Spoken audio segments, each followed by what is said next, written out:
আসসালামু আলাইকুম। আমরা আমেরিকার জর্জিয়া স্টেটে থাকি। জর্জিয়া স্টেটে বেশ কিছুদিন ধরেই বৃষ্টি হচ্ছে। প্রায় দেখা যাচ্ছে যে প্রতিদিনই বৃষ্টি হয়। আজকে আমাদের স্কুল বন্ধ ছিল। তো যার কারণে আগে থেকে আমার অ্যাপয়েন্টমেন্ট করা ছিল ছোট বাচ্চার দাঁতের ডাক্তারের কাছে। তো ওকে ডাক্তার দেখিয়ে যখন ফিরছিলাম তখন হঠাৎ আর কি ঝুম বৃষ্টি শুরু হয়ে গেছিল।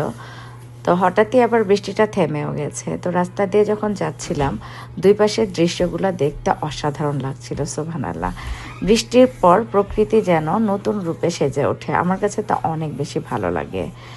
আমার মনে হয় আমার মতো আপনারাও অনেকে আছেন যারা বৃষ্টি ভেজা এই প্রকৃতিটা দেখতে অনেক বেশি পছন্দ করেন। আমেরিকার ব্যস্ত জীবনের সাথেই তাল মিলিয়ে আমিও অনেক ব্যস্ত, কিন্তু তারপরেও আমার যেহেতু ভিডিও করতে অনেক বেশি ভালো লাগে তাই আপনাদের জন্য আপলোড করা। ভালো থাকবেন সবাই। আল্লাহ হাফেজ।